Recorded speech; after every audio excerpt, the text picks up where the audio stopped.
من جو یفعلو کرتا ہے ذالک ایسا منکم تم میں سے اللہ سوائے خزیٌ رسوائی کے فی الحیاتی زندگی میں الدنیا دنیا کی، تو کیا سزا ہے ایسے نابکار کی تم میں سے سوائے اس کے کہ رسوا ہے دنیا کی زندگی میں اور قیامت کے دن،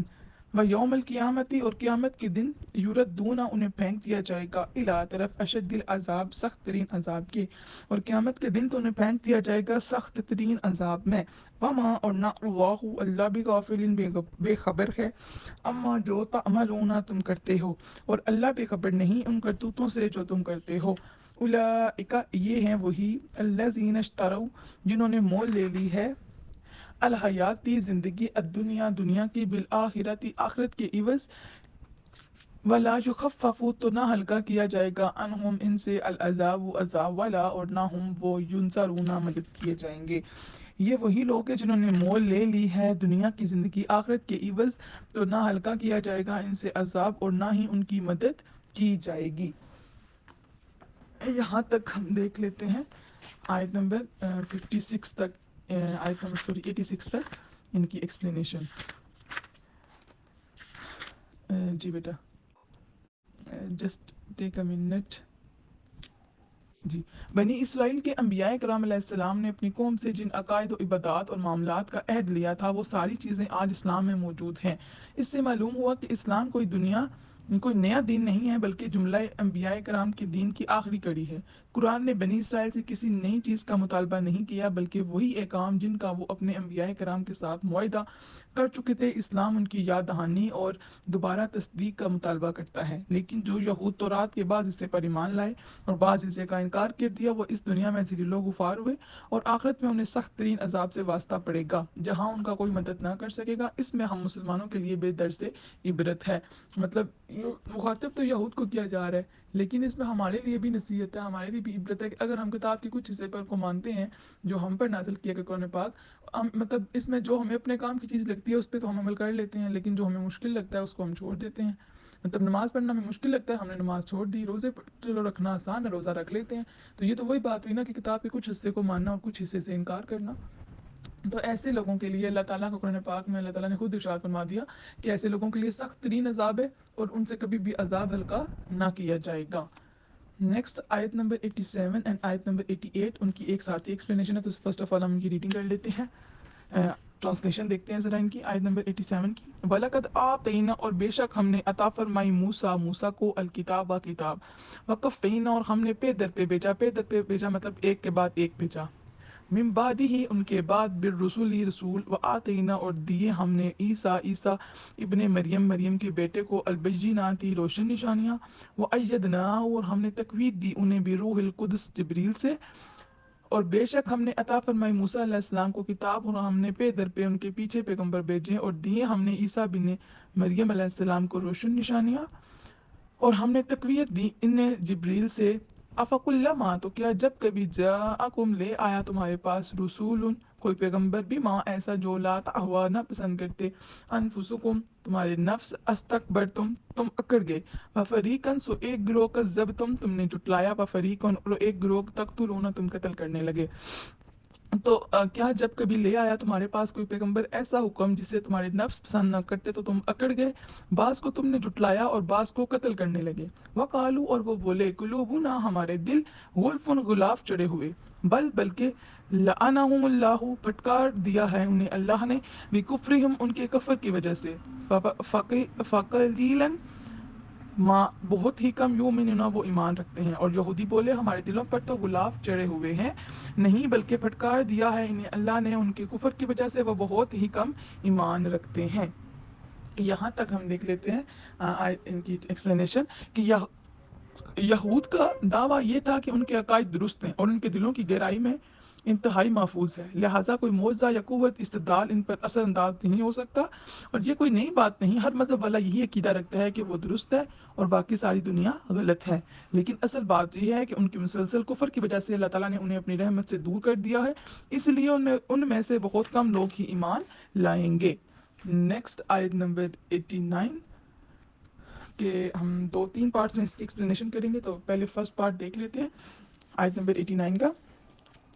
ولما اور جب جاءکم آئی ان کے پاس کتاب کتاب من سے عند اللہ اللہ کی طرف سے مصدقاً تصدیق کرنے والی لما اس کی جو معاکم ان کے پاس اور جب ان کے پاس اللہ تعالیٰ کی طرف سے وہ کتاب آئی جو اس کی تصدیق کرتی تھی جو ان کے پاس تھی، ولما تو جب جاءہم تشریف یعنی وقانو اور وہ تھے من قبل اس سے پہلے یستفتحون وہ فتح مانگتے علی پر الذین کفروا جنہوں نے کفر کیا، اور وہ اس سے پہلے فتح مانگتے تھے کافروں پر اس نبی کے وسیلے سے، اس نبی کے وسیلے سے جی۔ اور جب آئی ان کے پاس اللہ تعالیٰ کی طرف سے وہ کتاب جس کی وہ تصدیق کرتی تھی اور ان کے پاس تھی، وہ اس سے پہلے جو اس نبی کے وسیلے سے کفار پر فتح کی دعا مانگتے تھے۔ یہاں تک پہلے ہم ایکسپلینیشن دیکھ لیتے ہیں کہ نبی آخر الزمان مطلب جو آخری نبی ہیں کی آمد سے پہلے یہود کا شیوہ یہ تھا کہ جب کبھی کفار مشرکین سے جنگ کرتے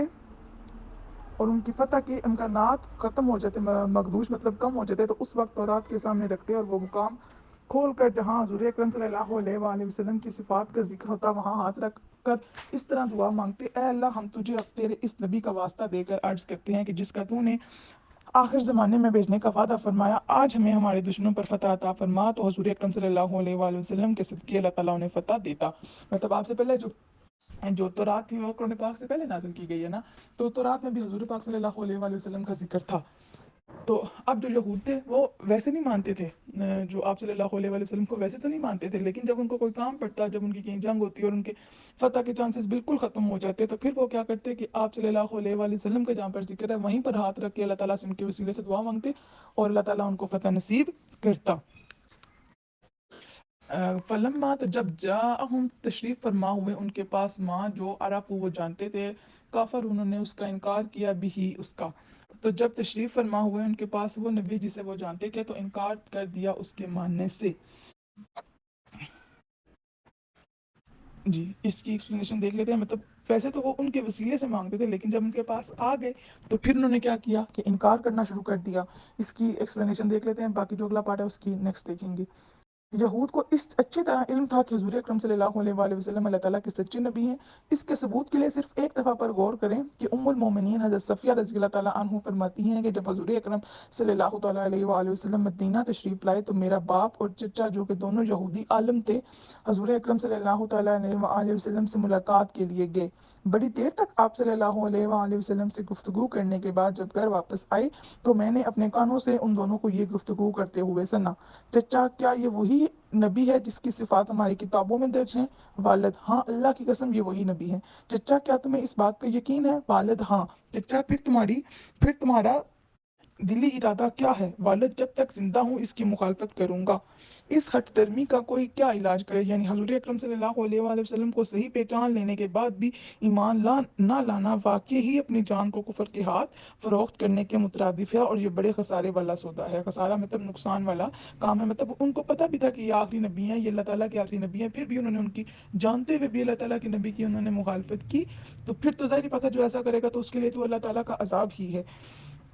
نیکسٹ بیٹا اس کی جو آخری پارٹ ہے آیت نمبر 89 اور آیت نمبر 90 کا فرسٹ پارٹ، ان کی ایکسپلینیشن ایک ساتھ ہے، تو ٹرانسلیشن دیکھ لیتے ہیں۔ فلا نہ تو پھٹکار ہو اللہ کی علی الکافرین کفر کرنے والوں پر، تو ایسوں پر اللہ تعالیٰ کی لعنت ہے۔ بئسما بہت بری چیز ہے وہ اشتروا بھی سودا جس کے بدلے انہوں نے اپنی جانوں کا سودا کیا، انفسہم اپنی جانوں کا، بہت بری چیز ہے جس کے بدلے سودا کیا انہوں نے اپنی جانوں کا، وہ یہ کہ یکفروا وہ کفر کرتے تھے بما اس کے ساتھ جو انزلہ نازل کیا اللہ نے بغیم حسد کے مارے،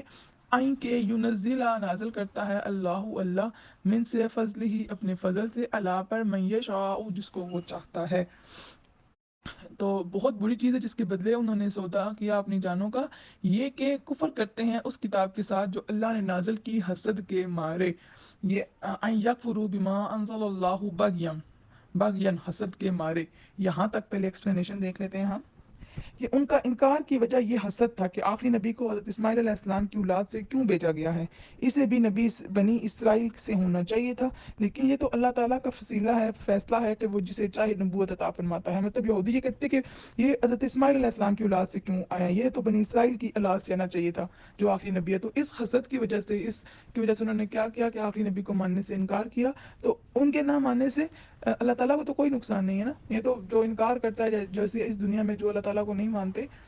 تو اس میں اللہ کا تو کوئی نقصان نہیں ہے، نقصان تو بندے کا اپنے خود کا ہے نا۔ تو اب جو اس آیت نمبر 90 کا ریمیننگ پارٹ ہے اس کی ایکسپلینیشن تو ہم کل کریں گے، لیکن ٹرانسلیشن آج دیکھ لیتے ہیں کیونکہ اس کی ایکسپلینیشن اور نیکسٹ جو آیات ہیں ان کے ساتھ ہیں، تو جسٹ ان کی ٹرانسلیشن ہم دیکھ لیتے ہیں۔ ینزلہ کہ نازل کرتا ہے اللہ اللہ من فضلہ اپنے فضل سے، اللہ پر من یشاء جس کو وہ چاہتا ہے، من عبادہ اپنے بندوں میں سے، کہ اللہ کا فضل ہے کہ جس کو چاہتا ہے اپنے بندوں میں سے